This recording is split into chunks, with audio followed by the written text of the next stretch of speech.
Hello, good evening.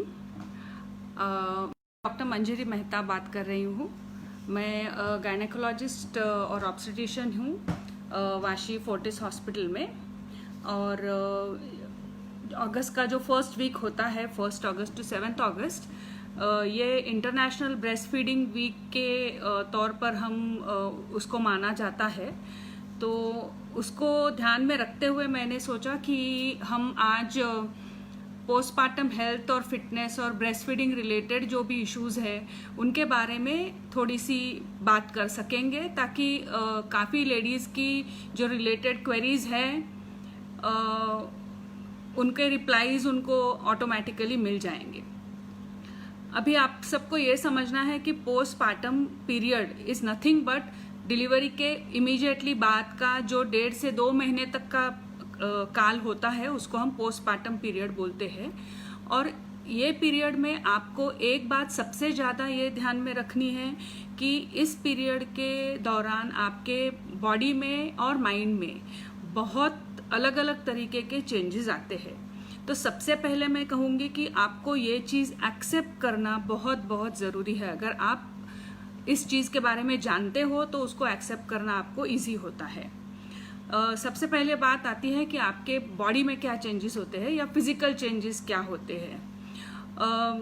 Physical changes during pregnancy भी होते हैं, डिलीवरी के बाद भी होते हैं, और उनमें से इम्पॉर्टेंट चीज़ें ये है कि आपके बॉडी का पूरा फिगर बदल जाता है, बॉडी के जॉइंट्स लूज हो जाते हैं, स्किन में काफ़ी तरह के चेंजेस आते हैं, किसी किसी को पिगमेंटेशन की या डार्क पैचेस जैसे आते हैं, उस तरीके के चेंजेस होते हैं। स्पेशली जो पेट होता है वो बहुत लूज हो जाता है, वहाँ के मसल की टोन पूरी कम हो जाती है और वो बहुत ढीला सा, या जिसको हम पॉन्च बोलते हैं इंग्लिश में, उस तरीके का दिखना चालू होता है। कई पेशेंट्स ये भी पूछते हैं कि डिलीवरी के बाद भी पेट उतना ही दिख रहा है तो क्या करें।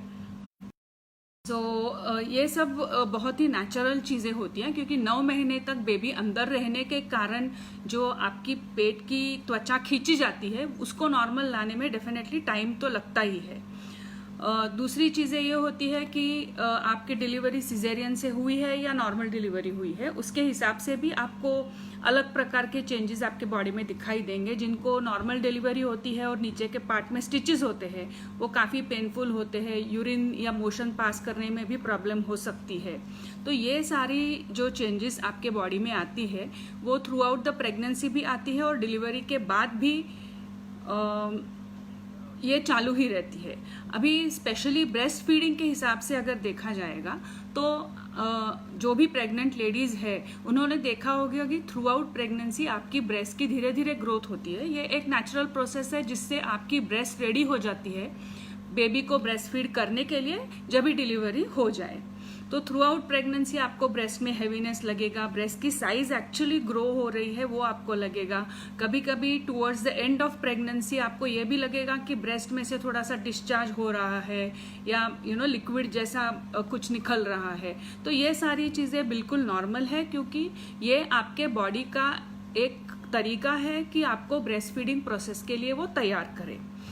अभी डिलीवरी के बाद में जब आप ब्रेस्ट फीडिंग चालू करते हो तो सबसे ज़्यादा ब्रेस्ट फीडिंग सक्सेसफुली करने के लिए अगर कोई चीज़ की ज़रूरत है तो वो ट्रिमेंडस अमाउंट ऑफ पेशेंस की ज़रूरत होती है, क्योंकि बेबी न्यूबॉर्न होता है और स्पेशली जो फर्स्ट टाइम मदर्स रहती है वो भी ब्रेस्ट फीडिंग सबसे फर्स्ट टाइम ही कर रही है। तो दोनों नौसीखे लोग हैं जो एक चीज़ करने की कोशिश कर रहे हैं।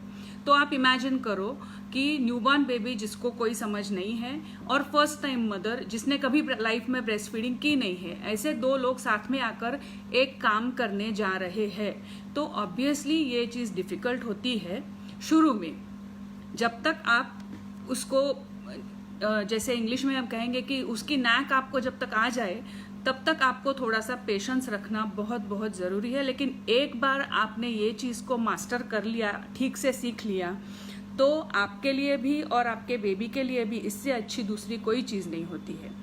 तो breast feeding is very very important, everybody knows that. Okay, breast feeding के टॉपिक पर मैं कुछ चीज़ें जो है वो मैं बोलना चाहूँगी कि ड्यूरिंग प्रेगनेंसी भी ब्रेस्ट की केयर रखना और ब्रेस्ट को अपने डॉक्टर से एग्जामिन करवा लेना इम्पॉर्टेंट होता है, क्योंकि कई प्रॉब्लम्स जैसे फ्लैट निपल्स होती है या निपल्स अंदर गई होती है, ये सारी चीज़ें अगर हम डिलीवरी से पहले डायग्नोस करें और उसको ठीक कर दें तो डिलीवरी के बाद ब्रेस्ट फीडिंग करना ऑब्वियसली ज़्यादा इजी हो जाता है। सो एंटीनेटल पीरियड में या ड्यूरिंग प्रेगनेंसी पीरियड में भी ये बहुत बहुत इम्पॉर्टेंट है कि आप आपके ब्रेस्ट का केयर रखें। अभी ब्रेस्ट फीडिंग पीरियड के दौरान या पोस्टपार्टम पीरियड के दौरान क्या क्या तरह के प्रॉब्लम्स आ सकते हैं या क्या सिचुएशंस एक लेडी को फेस करने पड़ते हैं। चाइल्ड बर्थ या बच्चे का पैदा होना ये बहुत ही इम्पॉर्टेंट इवेंट है एक लेडी के लाइफ में और एक कपल के लाइफ में। It's a life changing experience for a lady. Now this has got a positive impact also or negative impact also, because see, giving birth to a child is also a added responsibility, and the woman faces all kinds of stress during this period of time. It is physical stress, mental stress, emotional stress, ये सारी चीज़ें एक साथ होती रहती है। उसके साथ ही डिलीवरी के बाद लेडी का शेड्यूल पूरी तरह से डिफरेंट हो जाता है। It's all around the baby that the schedule dances. तो ये एक बहुत ही इम्पॉर्टेंट चीज़ होती है। फिर जो लेडीज़ पहले काम कर रही थी या जॉब कर रही थी उनके लिए तो ये पीरियड में एडजस्ट होना और भी ज़्यादा डिफ़िकल्ट होता है, बिकॉज जो लेडीज़ करियर ओरिएंटेड है या जो पहले से काम कर रही है उनको डिलीवरी के बाद कंपल्सरीली ब्रेक लेना पड़ता है उनके काम से। तो वो एक चीज़ है जो उनको बहुत पोक करती है, बहुत मन को खाती है कि मैं काम छोड़कर घर पर बैठी हूँ। तो ये चीज़ों से आपको अपने आप को एडजस्ट करना है और ये शुरुआत आप प्रेगनेंसी से ही करो तो ज़्यादा अच्छा होगा, क्योंकि इमीडिएटली पोस्टपार्टम ये एक दिन का काम तो है नहीं कि आप खुद को एडजस्ट कर पाओगे। फिर जैसे कि मैंने कहा, जो बॉडी चेंजेस होते हैं वो भी एक्सेप्ट करना कई लेडीज़ को मुश्किल होता है, specially those who are very bothered about their physical appearance. Okay, तो ब्रेस्ट में चेंजेस आते हैं, बॉडी शेप अलग होता है, वेट गेन जो प्रेगनेंसी में होती है अप्रॉक्सीमेटली 12 से 15 किलो तक वेट गेन सिंगल प्रेगनेंसी में होती है, और वो पूरा वेट लॉस इमीडिएटली डिलीवरी के बाद होता नहीं है। तो ये सब चीज़ें धीरे धीरे होने वाली है, तो आपको इनके लिए भी पेशेंट रहना बहुत बहुत ज़रूरी है, क्योंकि अगर आप पेशेंट रहेंगी and you keep working towards it तो आपको स्ट्रेस भी नहीं होगा और आपका जो गोल है वो आप अचीव भी कर पाएंगे। तो फिजिकल चेंजेस के बारे में तो मैंने आपको बताया कि ब्रेस्ट और ओवरऑल बॉडी है वो दोनों में भी चेंजेस होते हैं, तो उसको आपको एक्सेप्ट करना है। फिर इसमें से कोई जो टेम्पररी होते हैं, कोई चेंजेस है जो परमानेंट होते हैं। अभी ये हमने फिजिकल चेंजेस की बात की, उसके साथ में ही साइकोलॉजिकल चेंजेस या मेंटल चेंजेस भी बहुत बहुत इम्पॉर्टेंट है। और इसमें सबसे ज़्यादा इम्पॉर्टेंट टर्म जो आपने सुनी होगी उसको कहते हैं पोस्टपार्टम डिप्रेशन या पोस्टपार्टम ब्लूज। इसमें जैसे कि मैंने कहा कि ये सारे फैक्टर्स तो उसमें रिस्पॉन्सिबल होते ही है। इन एडिशन टू दैट जो हार्मोनल चेंजेस बॉडी में होते हैं during pregnancy and during lactation, ये दोनों चीज़ों से भी जो साइकोलॉजिकल एटमॉस्फेयर या साइकोलॉजिकल मेकअप होता है एक लेडी का, उसमें भी बहुत ही ज़्यादा स्वरूप से बदल आते हैं और उसके कारण डिप्रेशन या फीलिंग लो इस तरीके के चेंजेस बहुत आ सकते हैं। स्लीप साइकिल भी डिस्टर्ब हो जाती है, उसके कारण भी मूड स्विंग्स बहुत हद तक होते हैं, और इन सारी चीज़ों को मिलाकर हम उसको पोस्टपार्टम डिप्रेशन या पोस्टपार्टम ब्लूज कह सकते हैं। अभी ये रही बात कि क्या क्या चेंजेस आते हैं और फिजिकली और साइकोलॉजिकली क्या चेंजेस आ सकते हैं। अभी नेक्स्ट हम है कि इन चेंजेस को हम हैंडल कैसा करें, what is the best way of handling these stressful situations. Now, in simple words, if I have to tell you, then there are 4 things which help tremendously. Though they sound very simple, आपको लगेगा कि अरे ये तो हमारी रोज की चीज़ है, इससे क्या होने वाला है, लेकिन इससे बहुत कुछ होता है अगर आप उसको रिलीजियसली फॉलो करते रहे तो। Number 1 is rest, Number 2 is good sleep, 3rd is diet, and 4th is exercise. ये चारों चीज़ें अगर आप ध्यान रख के करो, ओपन माइंडेडली करो, नोइंगली करो कि मैं क्या कर रही हूँ और किस लिए कर रही हूँ, तो ये 4 चीज़ें आपको बहुत बेनिफिट देती है। सी डिलीवरी के बाद, चाहे वो नॉर्मल डिलीवरी हो या सिजेरियन डिलीवरी हो, that is a stress for a ladies body, तो उसके बाद रेस्ट लेना डेफिनेटली ज़रूरी है। स्लीप साइकिल, जैसे कि मैंने कहा कि बेबी के हिसाब से स्लीप साइकिल बहुत ज़्यादा डिस्टर्ब होता है, तो जैसे ओल्डर जनरेशन कहते थे कि जब बेबी सोती है तभी माँ को सोना चाहिए, वो काफ़ी हद तक सच है, क्योंकि जब बेबी वेकअप करता है या बेबी को फीडिंग का टाइम होता है तभी तो आप सो नहीं सकते हो, तभी तो आप रेस्ट नहीं ले सकते हो।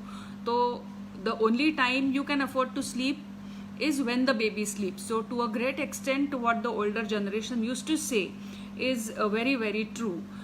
Then the third thing that I said is paying attention to your diet. Your diet has to be healthy, your diet has to be modified और क्यूरेटेड इन सच अ वे कि आपके बेबी को उससे कोई नुकसान नहीं पहुंचे। जैसे गैसेस बनाने वाली चीज़ें हैं, बहुत तीखी या बहुत मसाले वाली चीज़ें हैं, ये सब चीज़ें आप अवॉइड करोगे तो आपके बेबी को तकलीफ कम होगी और इनडायरेक्टली आपको भी तकलीफ कम होगी।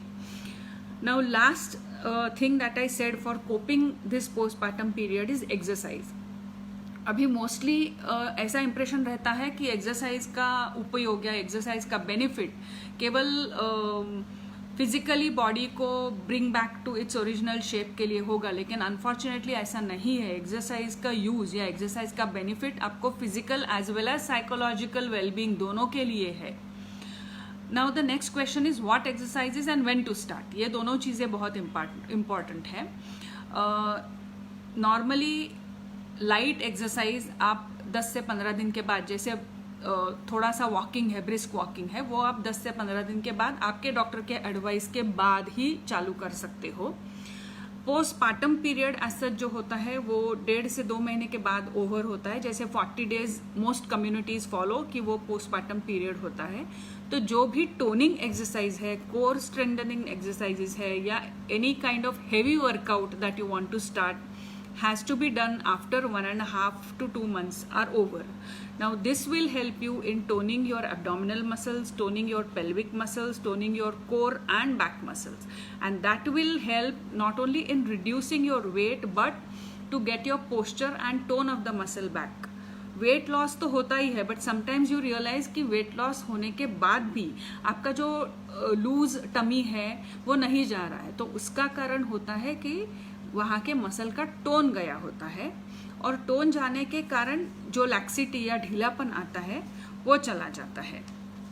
अभी जो पोस्टपार्टम ब्लूज या साइकोलॉजिकल प्रॉब्लम्स है उसके लिए भी एक्सरसाइज हेल्पफुल रहता है, क्योंकि जब भी आप कोई फिजिकल एक्टिविटी या एक्सरसाइज करते हो तभी आपने शायद सुना होगा कि ब्रेन में सीरोटोनिन नाम का केमिकल रिलीज होता है, और ये जो केमिकल्स ब्रेन में रिलीज होते हैं, एंडोर्फिन्स भी रिलीज होते हैं। तो endorphins are known to elevate your mood, they are chemical substances which help you to feel happy, help you to feel good. So ये जो फील गुड फैक्टर और एडवांटेज एक्सरसाइज से आपको मिलता है वो आपके साइकोलॉजिकल वेलबींग के लिए भी बहुत बहुत ज़्यादा इम्पॉर्टेंट होता है। अभी साइकोलॉजिकल प्रॉब्लम्स या जो पोस्टपार्टम ब्लूज होते हैं उसके लिए और क्या किया जा सकता है? ओके, जो स्टडीज किए गए हैं उसमें यह देखा गया है कि almost 1 out of every 7 women does suffer from postpartum blues या postpartum depression. So simple things like a good massage, a skin to skin contact with baby, a smile of a baby, all these things, how you develop your relation with your newborn child is very, very important for your psychological well-being.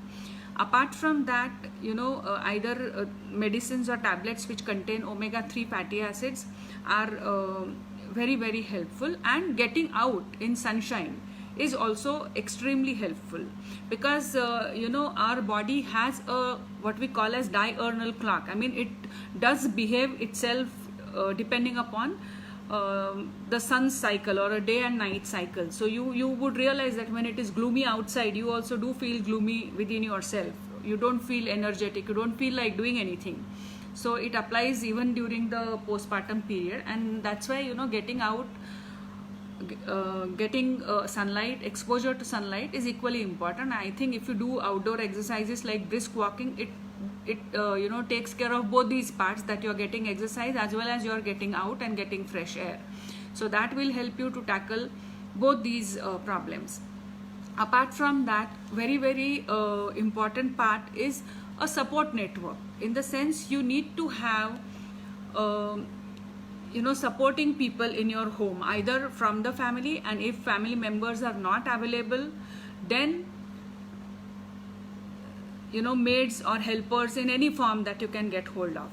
So good support system takes away a lot of stress from you, and that way you can reduce the postpartum depression or postpartum blues, and you can recover from your postpartum period very nicely. Now next we come to what care of the breast should one take while you're breastfeeding the baby. Now the common problems that we see in women who are breastfeeding for the first time is nipple soreness, milk ducts which are clogged or plugged, and engorgement or extreme fullness of the breast, and mastitis or inflammation of the breast. These are common problems that we see during breastfeeding. Now the first nipple soreness happens when the latching of the baby is not done correctly. Now today most of the hospitals do have a lactation specialist, or even the gynecologist who is treating you will always advise you about latching of the baby in the correct position. Okay, so if the baby is catching the nipple and sucking in a proper manner, the position of the mother as well as the baby is correct, then the nipple soreness issue is taken care of. But usually for the first few days, the nipple soreness will be faced by a new mother, since she is not accustomed to breastfeeding. The second problem, and if it doesn't go by first 5-6 days, then we need to look into it, that why the nipple soreness is not going. Then it requires examination of the mother as well as the baby, because sometimes a baby who is born with a tongue tie, that means the tongue is unable to move completely. Those babies are unable to suck like a normal child, so that probably then requires some kind of treatment for the baby. So that is entirely a different ballgame, and it's not very commonly seen. The second problem is plugging or clogging of or blocking of the milk ducts, or the small pipes that bring the milk to the nipple. Sometimes they become plugged or clogged, and the simplest way is that you empty them by gently pressing them. Okay, now when you are pressing the breast to bring the milk out or open out the clogged milk tubes, please use some kind of a moisturizer, because if you start pressing your breast with bare hands, the skin becomes red and very raw, and it becomes very painful. So please make use of some kind of moisturizer or a body lotion, and start pressing your milk from the chest towards the nipple, because that is how the ducts or the pipes are lined. So you are slowly bringing it or milking it out, so that whatever milk has got collected in it is expressed out. The third problem I told you is engorgement, and that normally happens either because the baby is not feeding well, or sometimes there is excess milk production, or babies, the hunger is variable. Sometimes the baby may feed more, sometimes it may feed less. So as a mother, you come to know after the baby has finished feeding. If you feel that the breast is not become light, then it is best that you press the breast that time itself, and empty out the extra milk which is there, so that it doesn't remain inside, gets collected, and leads to engorgement or very firm and hard breast. Because once that happens, it is a very painful condition. Sometimes it gives rise to fever. You need to take painkillers, and then you need to use either a breast pump or press it really for a long time to empty it out. So overall, I think engorgement is something best avoided than treated. And last but not the least is mastitis. That is, if the breast milk is remaining inside the breast, it's getting collected there, and you are not emptying it correctly, then it can lead to inflammation. The same symptoms, the whole breast can become very tender to touch, lot of pain, fever, and superimposed infection. Sometimes if it is not picked up on time, then it can even lead to breast abscess, which is very painful. The abscess needs drainage under general anesthesia and dressings which go on for good 10 to 15 days. So this is one thing which is certainly avoidable if you are careful and if you are alert and if you pay attention to your own breast and take care of them. So this is about basically, you know, how you go about tackling the problems which are related to breastfeeding. Now, simple measures which you can take, or simple steps that you can take so that you don't have these breast problems is, one is wear a good feeding bra. Maintain a very good hygiene of your breast. You don't need to apply antiseptic, antibiotic creams, etc. Just clean your breast well with soap and water when you're having bath.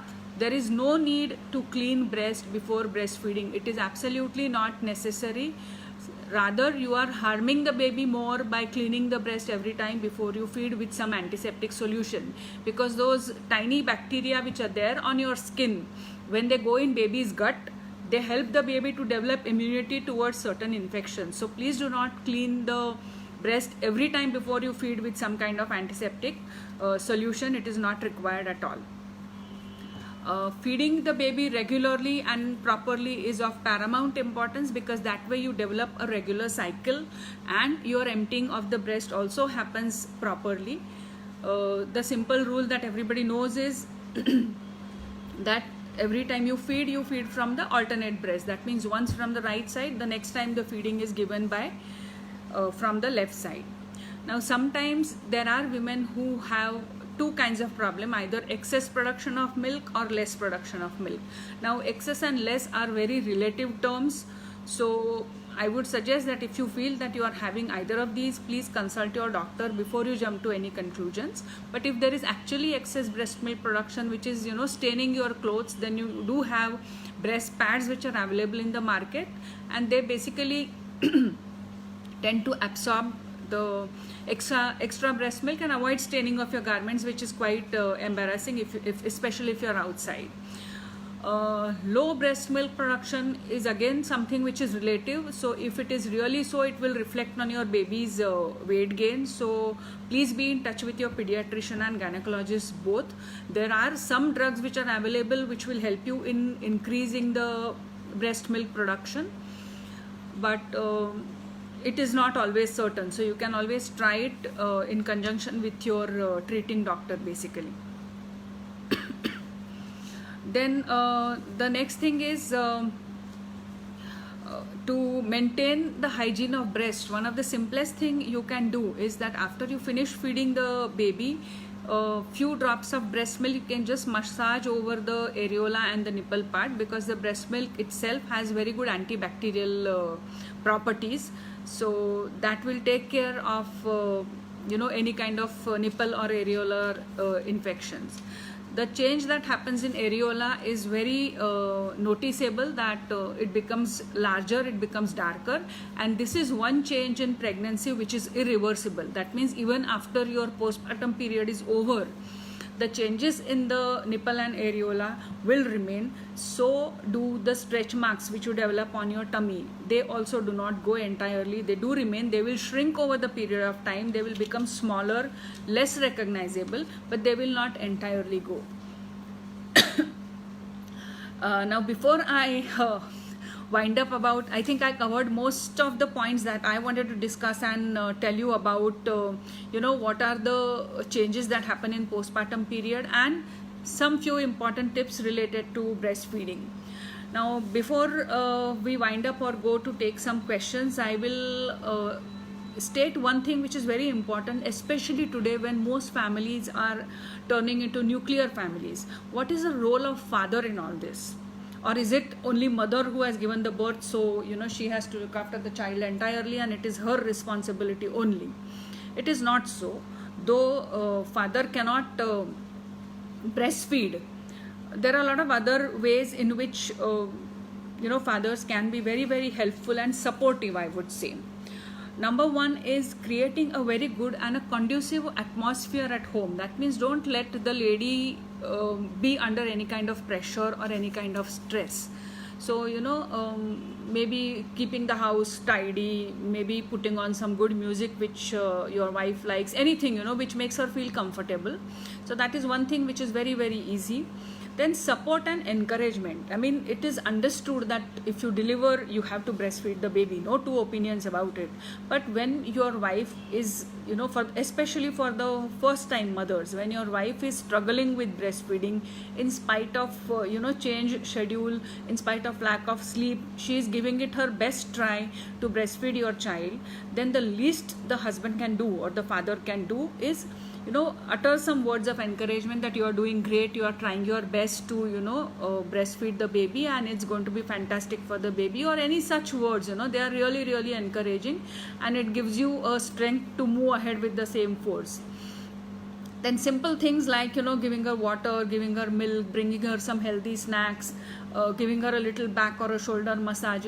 These are small things which maybe take 10 minutes out of your day, but it goes a long way for the new mother to feel relaxed and to feel that she has a great support in her husband.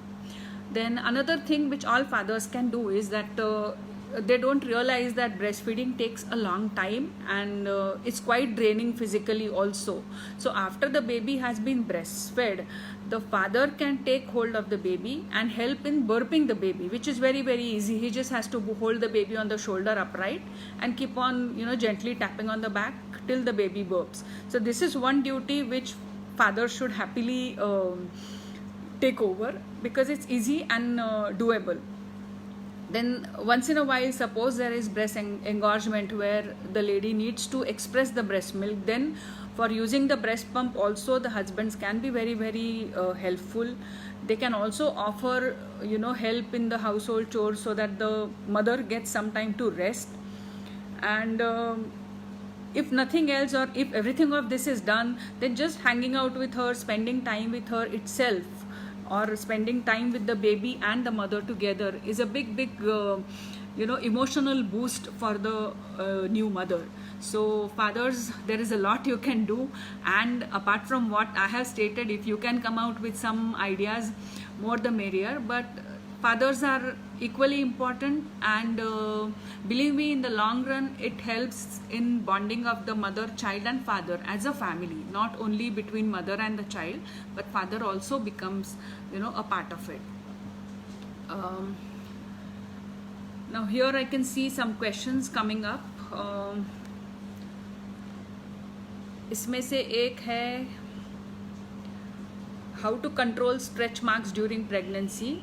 I think I already said कि stretch marks completely आप उसको बंद नहीं कर सकते हो, लेकिन pregnancy के शुरू से ही विटामिन ई ऑयल या काफ़ी प्रोडक्ट्स हैं मार्केट में जो स्ट्रेच मार्क्स कम होने की मदद करते हैं, लेकिन उसमें से किसी भी चीज़ की ये गारंटी नहीं होगी कि उससे स्ट्रेच मार्क्स बिल्कुल नहीं आएंगे, क्योंकि स्ट्रेच मार्क्स ऐसा है कि आपकी स्किन जब भी खींचती है तो वो स्किन के अंडर के पार्ट में छोटे छोटे टेयर हो जाते हैं, और वो टेयर जो हील होते हैं उसके कारण स्ट्रेच मार्क्स बनते हैं. तो स्किन तो स्ट्रेच होने ही वाली है, आप कुछ भी करो, प्रेगनेंसी है तो that is a part and parcel of it. तो कम्प्लीटली स्ट्रेच मार्क्स नहीं होंगे ऐसी तो कोई रेमेडी मेरे ख्याल से नहीं है, लेकिन जो भी प्रोडक्ट्स या ऑयल्स अवेलेबल है वो आपने जितने जल्दी यूज़ करना चालू करेंगे तो शायद स्ट्रेच मार्क्स आपको कम हो सकते हैं. फिर सेकंड क्वेश्चन है Niharika, is pain normal during breast feeding. Niharika, I think मैंने आपके क्वेश्चन का काफ़ी आंसर ऑलरेडी दिया है कि ब्रेस्ट फीडिंग के समय स्पेशली शुरुआत में थोड़ा सा पेन नॉर्मल होता है, क्योंकि जब भी बेबी लैच करता है ब्रेस्ट में तो लैचिंग के कारण या जब भी वो ब्रेस्ट या निपल पकड़ती है तभी थोड़ी सी पेन होना तो नेचुरल है. लेकिन जैसे मैंने कहा कि अगर ये पेन बहुत ज़्यादा है, अनबेरेबल है, तो फिर आपको पोजीशन ठीक है या नहीं, बेबी बराबर से लैच हो रही है नहीं, ये सब चीज़ें चेक करना ज़रूरी है definitely. Okay,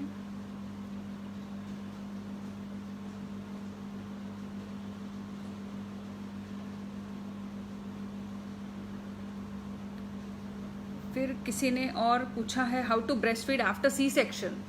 actually C section हो या नॉर्मल डिलीवरी हो, ब्रेस्ट फीडिंग जितना जल्दी हम चालू कर सकते हैं उतना अच्छा होता है। और आजकल तो बड़े हॉस्पिटल्स है जैसे फोर्टिस है या दूसरे कोई भी हॉस्पिटल्स है, वहाँ पे हम जैसे ही बेबी डिलीवर होता है और मदर का सिजेरियन या नॉर्मल डिलीवरी का प्रोसेस जब पूरा हो जाता है तो हम बेबी को तुरंत मम्मी की ब्रेस्ट से लगाते हैं। बिकॉज जितना जल्दी बेबी लैच करना सीखे, जितना जल्दी वो ब्रेस्ट से सपल करेगा, उतना जल्दी ब्रेस्ट मिल्क बनने का प्रोसेस भी चालू हो जाता है और उतना जल्दी बेबी और मदर दोनों एक दूसरे से पेयर अप होना उनके लिए ज़्यादा इजी होता है। तो सिजेरियन के बाद भी अगर आप जब भी बेड में फ्लैट होते हो इमीडिएटली आफ्टर सर्जरी, तभी पहले कुछ घंटे छोड़कर उसके बाद तुरंत आप ब्रेस्ट फीडिंग चालू कर सकते हो। फिर किसी ने पूछा है tips for new moms during कोविड-19। सी एक्चुअली कोविड-19 के काफ़ी पेशेंट्स हमने फोर्टिस हॉस्पिटल में ट्रीट भी किए हैं। अगर आप कोविड निगेटिव हो और आपकी डिलीवरी उसी स्टेज में हो गई है तो फिर आपको कोविड-19 से कोई ज़्यादा डरने की बात नहीं है, क्योंकि फिर जो नॉर्मल प्रिकॉशंस लेने के लिए गवर्नमेंट या म्यूनिसिपल कॉरपोरेशन कह रहा है वही आपको लेने हैं। जैसे कि every time you touch anything wash your hands, sanitiser का बहुत ज़्यादा इस्तेमाल करो जब भी ज़रूरी हो। बाहर जाना अगर ज़रूरी नहीं है तो उसको टाल दो, अवॉइड करो। अगर बाहर निकल रही हो कोई कारण से तो मास्क पहन लो। बाहर से आने के बाद तुरंत हाथ पैर धो लो, प्रिफरेबली स्नान कर दो और बाहर से आए हुए कपड़े तुरंत धोने के लिए डाल दो। तो ये सारी चीज़ें, और सोशल डिस्टेंसिंग ऑफ कोर्स, कि बाहर अगर आपको किसी कारण से जाना पड़ रहा है आपको तो फिर सोशल डिस्टेंसिंग फॉलो हो रहा है कि नहीं, इस चीज़ का बहुत बहुत ध्यान रखो। तो ये सारी चीज़ें आप फॉलो करेंगे तो आप, अगर डिलीवरी भी आपकी हुई हो तो उसमें कोई आपको दिक्कत नहीं आनी चाहिए मेरे ख्याल से। अगर आप प्रेगनेंसी में या डिलीवरी के टाइम कोविड पॉजिटिव है तो फिर वो एक अलग प्रॉब्लम होती है, क्योंकि फिर आपको डिलीवरी भी उसी हॉस्पिटल में करनी होती है जहां कोविड पॉजिटिव पेशेंट्स की डिलीवरी हो रही है। और फिर बेबी को भी कोविड टेस्ट करना पड़ता है, क्योंकि बेबी को वो कोविड की इन्फेक्शन नहीं लगी है ना, ये भी चेक करना फिर ज़रूरी हो जाता है।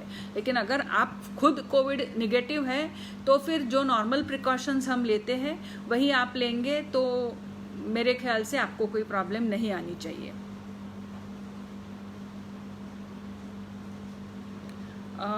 Aman, I think somebody has asked about tips of breastfeeding for new mothers. मेरे ख्याल से मैंने उसका काफ़ी डिटेल में जवाब दे दिया है कि ब्रेस्ट फीडिंग कैसे करें, क्या उसके लिए क्या प्रिकॉशन लेना ज़रूरी है, क्या क्या चीज़ें गलत हो सकती है, उसको सही कैसे किया जा सकता है। ये सारी चीज़ें मैंने ब्रेस्ट फीडिंग के बारे में आपको डिटेल में बता दी है ऑलरेडी। सो मेरे ख्याल से ब्रेस्ट फीडिंग से रिलेटेड जो भी क्वेश्चंस हैं उन सारों के आंसर्स तो मिल गए होंगे, so there is no problem.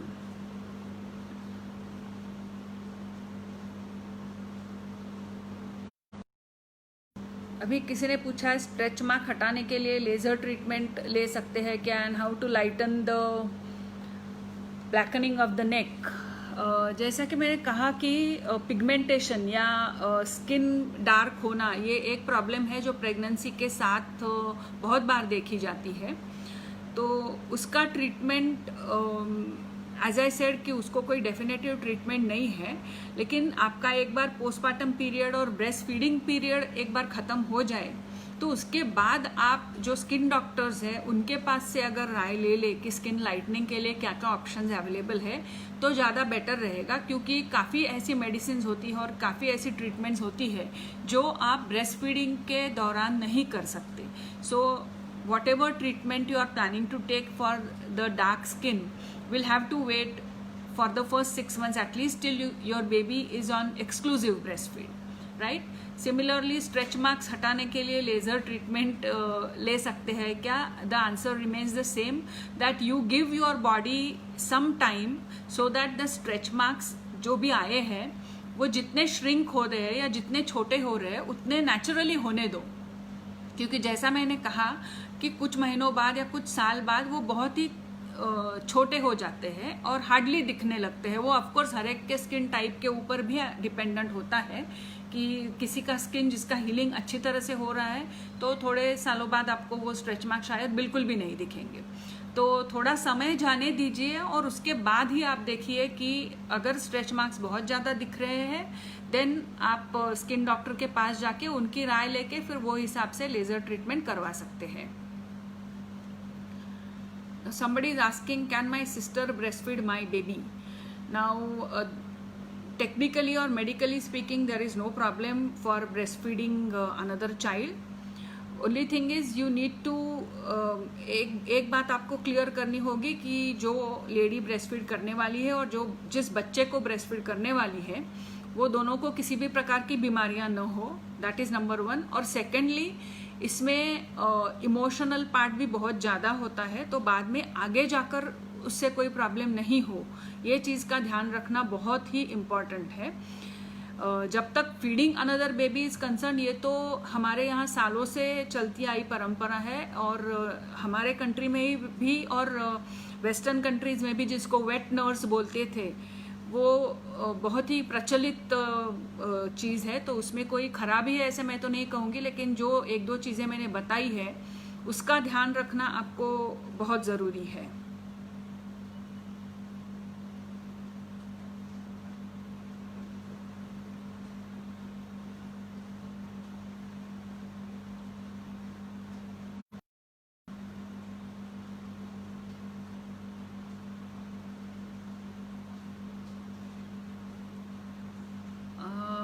Okay, I think काफ़ी सारे प्रश्नों के उत्तर भी हो चुके हैं और मेरी तरफ से मुझे ब्रेस्ट फीडिंग और पोस्टपार्टम पीरियड के बारे में जो कुछ इम्पॉर्टेंट चीज़ें कहनी थी और जो टिप्स आपको देनी थी वो मैं दे चुकी हूँ। I hope you liked it and I hope you know it solved and answered at least some of your queries. Let me know. Okay, thank you and I'll sign off. Take care.